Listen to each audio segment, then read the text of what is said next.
So we've been talking about the line, the best sign of higher attainment is a decrease in your attachment.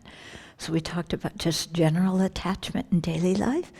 And then last time I talked about craving and the different kinds of craving to sense pleasure and rebirth in the desire realm, craving for existence, meaning rebirth in the material and immaterial realms where you have very sublime states of concentration, and then craving for non-existence, which means for everything we don't like to go away, or in extreme cases for the self to cease.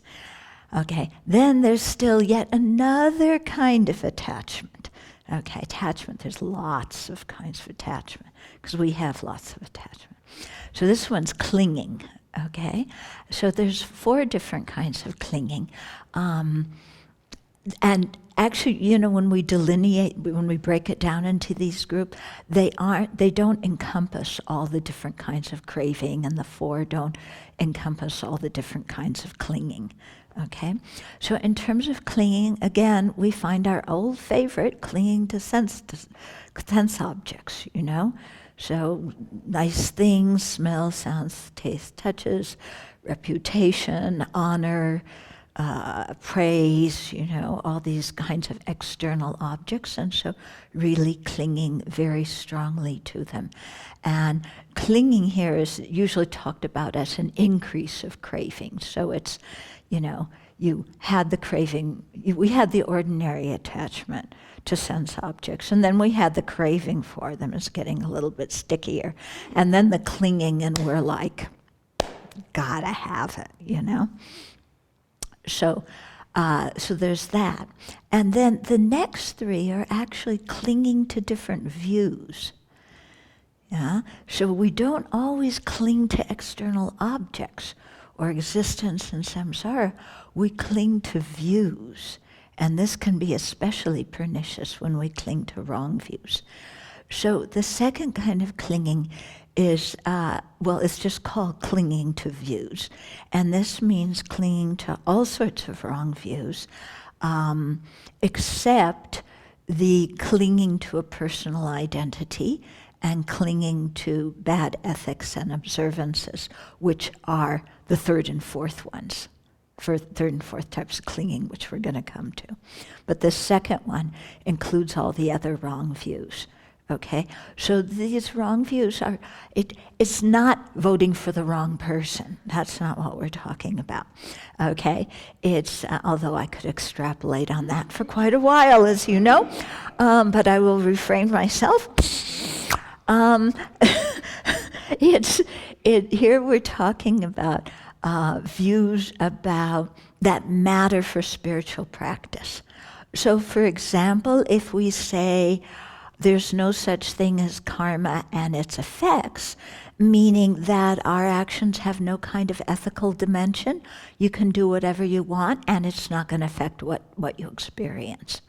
So that's a pretty wrong view, Or saying sentient beings are inherently selfish, so talking about bodhicitta is just fairy tales.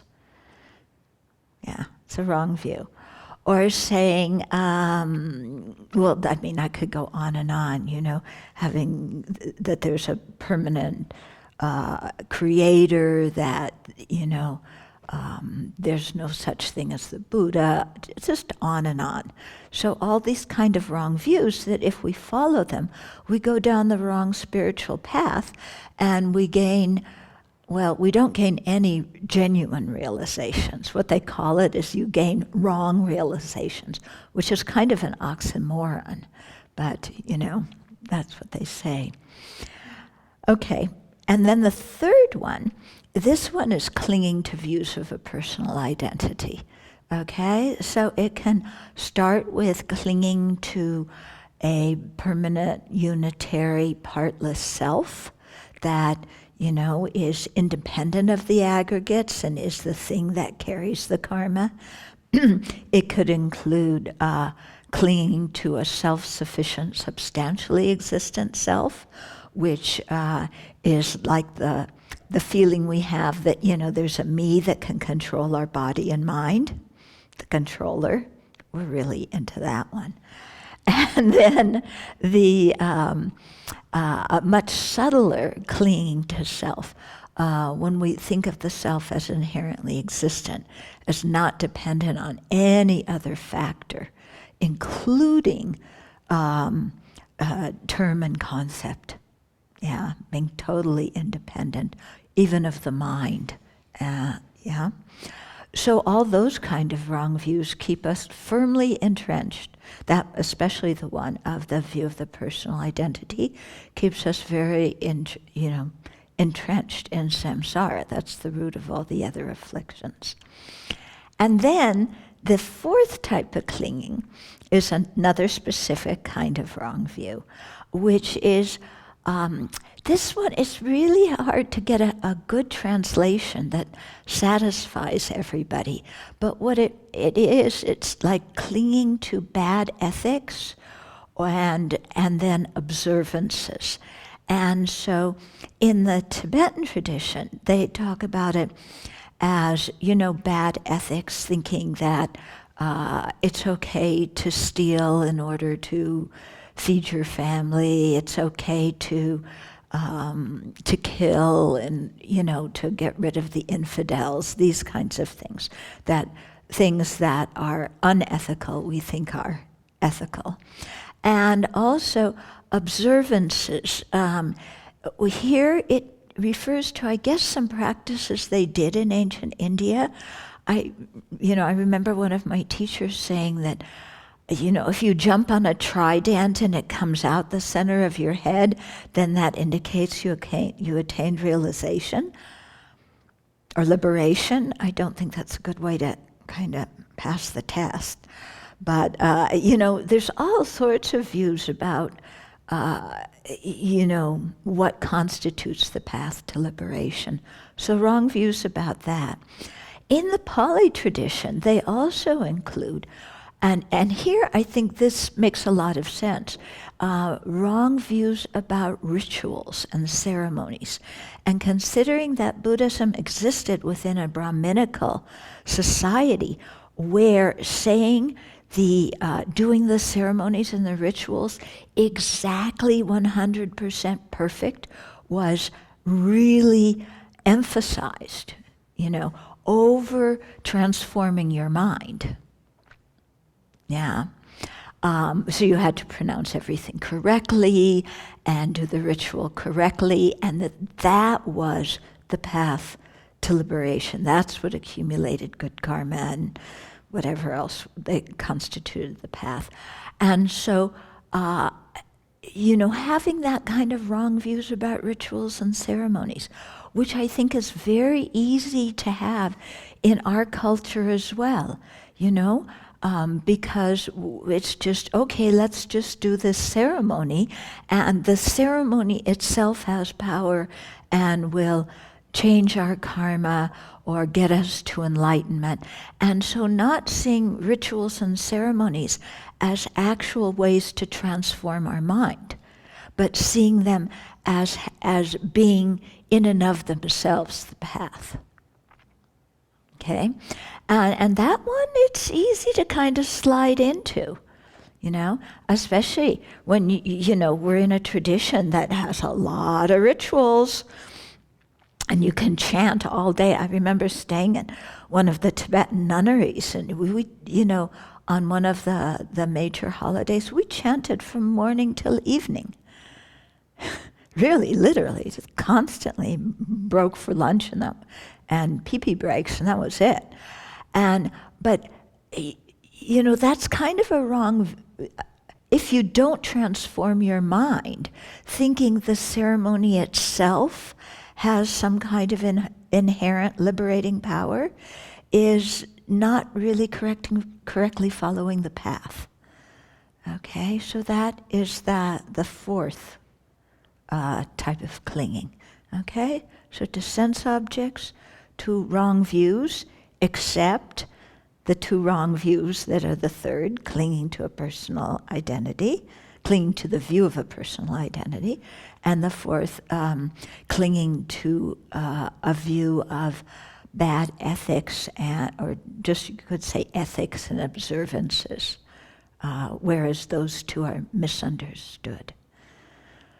Okay, so it's important to understand this, because often we think of attachment, especially in terms of sense objects, because that's what's so blatant in our life.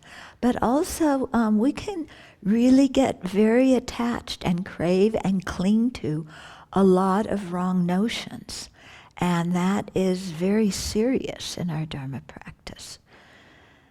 Yeah. And here again, we cycle back to, remember, Nagarjuna's verses in Precious Garland about the cows, one following the other, and the first one taking the wrong path, leading it over a cliff or into a jungle, and how dangerous that means following somebody who's teaching wrong views. So how dangerous that one can be. Okay, so this is, attachment is a difficult one. Anger's much easier to see as a fault, especially other people's anger. Yeah, that no doubt about it. But our own attachment, much more difficult. Yeah, so that's why, when was it, on Friday night, I asked you, what are the defects of attachment? And here we spoke specifically about attachment to people. But it's, so important to think about these things and come up with the disadvantages yourself. Yeah? Well, when you talk about attachment to sense objects, well, I'm wondering where the attachment to just the feeling of pleasure comes in. Does it get that feeling Yeah. with the sense object? Yeah, because actually it's the feeling that we're more attached to, but we think the feeling exists in the object. So the two are kind of conflated, because in our mind we think, I want chocolate cake, because we think that the pleasure is inside the chocolate cake. Okay. And then similarly, we may think, well, reputation, praise, aren't those more inner things to be attached to? But they all come by means of external objects. Hearing sounds, people's voices, reading what they write about us in newspapers or wherever. Yeah, so it comes down to external communication like that. Okay, so to return to attachment to sense objects, here we have to really learn to differentiate what we want from what we need. Okay? Because we often say, I need this, when it really means I want it. Yeah? And so, some things, it's good if we have them, but if we don't have them, we can still live. Yeah? And here I'm talking about really basic things. We need enough food to stay alive. We don't need lots of delicious, nourishing food. Yeah, it's helpful. Yeah, especially the nourishing part. Yeah, the delicious part is going into the luxury area. Of course, if it's not delicious, then you don't eat it, so you get malnourished, unless you're really desperate. Yeah, but to really start asking ourselves, what are our wants and what are our needs? And what are practical things that it's good to, that we can use, and what are luxury items that we don't really need to have? Yeah, because in this country, we're so used to, we need luxury items, don't we? Yeah, and we don't really need luxury items.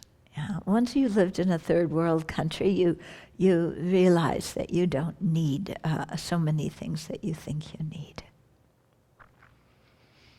In your experience, what is the demarcation point or the flags for when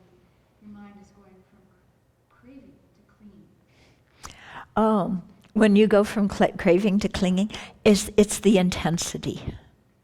Yeah. In terms of sense objects, it's the intensity. And then next time I'll talk about craving and clinging at the time of death. So that's another type of craving and clinging. Uh-huh. Well, I thought I'd just kind of run this fast because I just went to an 8-hour puja. So that's one of those ceremonies where you can get maybe the wrong view that you're going to change your karma with that one event. But just trying to get straight in my own mind that, you know, if I'm trying to use it to transform my mind during the ceremony and bring in long-run topics and Oh yeah, then it's completely, it doesn't matter how long the puja is. If you're transforming your mind through it, that's good, that's Dharma practice. But when you think that I don't need to even look at the state of mind, I just need to do the puja because the puja itself will have the power. like magical. Yeah, like a magical thing. Yeah. Okay. But pujas are definitely designed to transform your mind. But if you just kind of go in and you're just like blah blah blah blah blah blah blah blah blah blah blah blah blah blah blah blah blah blah. Oh, finally lunch. Then then it's something else. Okay.